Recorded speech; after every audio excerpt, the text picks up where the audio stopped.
Magnetic force chapter में जो सबसे इंपॉर्टेंट फॉर्मूला होता है that is F is equal to Q V cross B, आपको मालूम ही होगा। इसके कुछ स्पेशल केसेस जैसे कि पार्टिकल स्पीड जीरो है या फिर पार्टिकल चार्ज लेस है, उस केस में कोई फोर्स नहीं लगता है। लेकिन अगर चार्ज आपका वी वेलोसिटी से बी मैग्नेटिक फील्ड में घूम रहा है then V cross B direction में ये फोर्स लगता है। नेगेटिव चार्ज पे वी क्रॉस बी के ऑपोजिट डायरेक्शन में फोर्स लगता है। इस चैप्टर में फोर्स की डायरेक्शन ज्यादा इंपॉर्टेंट है देन मैग्नीट्यूड। मैग्नीट्यूड पे भी क्वेश्चन आता है, magnitude of this force is Q V B sine theta, मतलब ये फोर्स थीटा पे भी डिपेंड करता है। Theta is the angle between V and B, अगर पैरेलल है फोर्स जीरो है।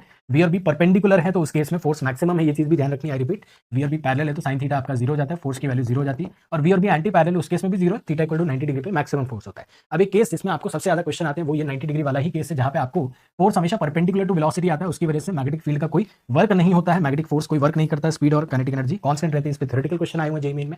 And radius of the circular motion MV by QB, time period 2πm upon QB, फॉर्मूले बहुत इंपॉर्टेंट है, इसको भूल ही नहीं सकते आप। जेईई मेन में अगेन इस पे रेगुलरली क्वेश्चन आते हैं। एक फ्रीक्वेंसी का कंसेप्ट यहीं पे इंट्रोड्यूस होता है जो कि साइक्लोट्रॉन फ्रीक्वेंसी भी कहलाता है, जिसमें आपको speed and kinetic energy of the exiting ions के फॉर्मूले ध्यान रखने, इन पे बेस्ड क्वेश्चन आए हुए हैं।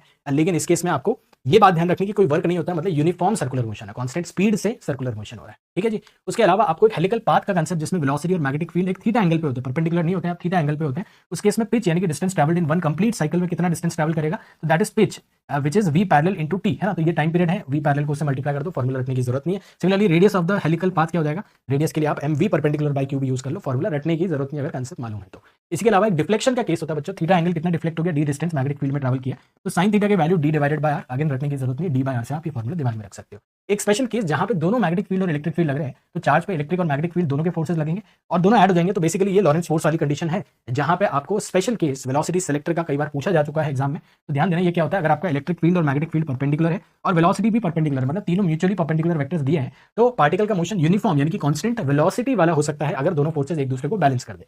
तो बैलेंस करने की condition E by B velocity का मैग्नीट्यूड होना चाहिए, एंड यही वेलोसिटी सेलेक्टर की मेन कंडीशन है। उसके अलावा आपको रेस्ट ऑफ द चैप्टर में ये फॉर्मूला ज्यादा यूज होता है, जिसमें आपको करंट एलिमेंट आईडीएल पे मैग्नेटिक फील्ड कितना फोर्स लगा रहा है। रिमेंबर करंट एलिमेंट का उद्गम भी इसी चैप्टर में होता है, इसलिए अपन मैग्नेटिक फोर्स पहले पढ़ते हैं, मैग्नेटिक फील्ड बाद में पढ़ते हैं। तो करंट एलिमेंट पे इतना फोर्स लग रहा है एंड एक फुल फ्लेजेड वायर पे I L cross B force लगता है, जिसमें एल क्या है, करंट की डायरेक्शन का वेक्टर है ना। तो एल क्रॉस बी अगर आप करेंगे तो फोर्स की डायरेक्शन आएगी, एल क्रॉस बी करेंगे तो फोर्स की डायरेक्शन आएगी। मैग्नीट्यूड आई एल बी या बी आई एल करके आप क्वेश्चन देख पाते हो, हर साल आते हैं। एक आर्बिट्री शेप्ड वायर, ए से बी तक रैंडमली शेप्ड वायर है, उसमें आप end to end vector L A B पे ये फोर्स का फॉर्मूला लगा सकते हो, है ना। उसके अलावा लूप है, अगर मतलब स्टार्ट भी वहीं से हो रहा है एंड भी वहीं पे हो रहा है, उस केस में फोर्स जीरो होगा। रिमेंबर यूनिफॉर्म मैग्नेटिक फील्ड में ही ऐसा होता है, कांस्टेंट वायर में करंट है तभी ऐसा होता है, force on the loop zero होता है बट टॉर्क जीरो नहीं होता है। टॉर्क का आपका formula M cross B where M is the magnetic moment, तो बहुत इंपॉर्टेंट चीज है, कई क्वेश्चन इस पे जे एडवांस में भी आ जाते हैं। Magnetic moment current into area and M cross B से आपको टॉर्क मिलती है, इसी में आपको work done in turning this loop from theta 1 to theta 2 का फॉर्मूला भी ध्यान में होना चाहिए। लास्ट बट नॉट लीस्ट, इस चैप्टर में आपको मूविंग कॉइल गैल्वेनोमीटर का भी वर्किंग पूरा बताया हुआ है, कैसे टॉर्क लगती है मैग्नेटिक फील्ड में तो ये डिफ्लेक्शन होता है, तो वही deflection per unit current NBA by के करंट सेंसिटिविटी कहलाता है, इस पे भी बहुत क्वेश्चन आए हुए हैं।